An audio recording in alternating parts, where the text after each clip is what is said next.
বর্ষা এলেই আতঙ্কের প্রহর গণে সাগরদ্বীপের মানুষজন। কখনো দুর্বল নদীবাঁধ ভেঙে প্লাবিত হয় গ্রামের পর গ্রাম, ঘরছাড়া হয় এলাকার মানুষজন।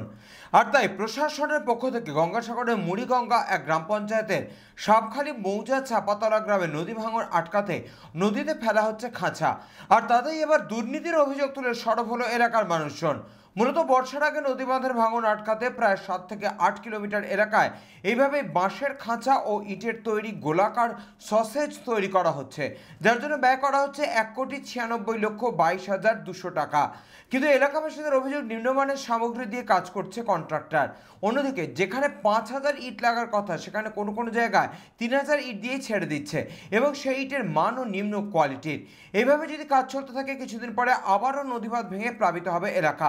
আর তা নিয়েই সরব এলাকার মানুষজন। তবে বিষয়টি নিয়ে বিরোধীদের অভিযোগ, তৃণমূল দুর্নীতি ছাড়া অন্য কিছুই জানে না, তাই এটা হওয়াটাই স্বাভাবিক। তবে অভিযোগ অস্বীকার করে তৃণমূলের দাবি, সাগরে স্থায়ী বাঁধ নির্মাণ করার জন্য সুন্দরবন উন্নয়ন মন্ত্রী চেষ্টা করছেন, আর সেখানে বিরোধীরা বাধা দিয়ে উন্নয়ন রোধ করার চেষ্টা চালাচ্ছে। এর আগেও ওই এলাকার মেম্বার সহ গ্রামবাসীরা ওই কাজের কিছু গুণগত মানের জন্য প্রতিবাদ করেছিলেন।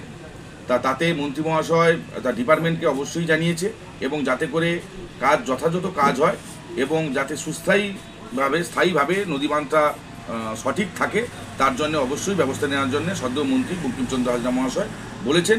এবং আমরা আশ্বস্ত করতে পারি, যাতে যথাযথ মানের কাজ হয়, তাতে উপভোক্তারাও যেমন বুঝে নেবেন এবং যাতে কাজটা সুসম্পন্ন হয়, তার জন্যও যেন উপভোক্তারা সচেষ্ট থাকেন, যাতে করে নদীবাঁধের কাজটা কোনো কারণে আটকে না যায়। সাগরে বিভিন্ন প্রান্তে নদীবাঁধ ভাঙানোর জন্য যেমন বঙ্কিমনগরে একটা বড় প্রজেক্ট মন্ত্রী মহাশয়, এবং এখানে যে কাজটা হওয়ার কথা, যেভাবে কংক্রিটাইজেশন হওয়ার কথা বা খেঁচা ফেলার কথা, সেই খেঁচাটা ঠিকঠাকভাবে হচ্ছে কিনা আমার সন্দেহ। যারা টেকনিক্যাল লোক আছে তারা ভালো বুঝতে পারবে, তার জন্য তদন্ত হওয়া দরকার।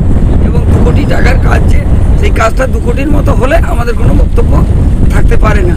অতএব গ্রামবাসীদের রক্ষা করতে হলে এই 2 কোটি টাকার কাজটা হওয়া বাঞ্ছনীয়, এবং সেটা যাতে সুচারুভাবে হয়, সেখানে যাতে এতটুকু অবহেলা না হয়, না হলে গ্রামবাসীরা অথই জলে ভাসবে। এটাই হচ্ছে বিজেপির পক্ষ থেকে। কি সমস্যা হচ্ছে? সমস্যা হচ্ছে কি, আমার মনে হচ্ছে মানে যে মানের ইট হচ্ছে, এটা স্রোত টিকবে না, যেন আমার ইট যাকে বলে সেই রকম। আর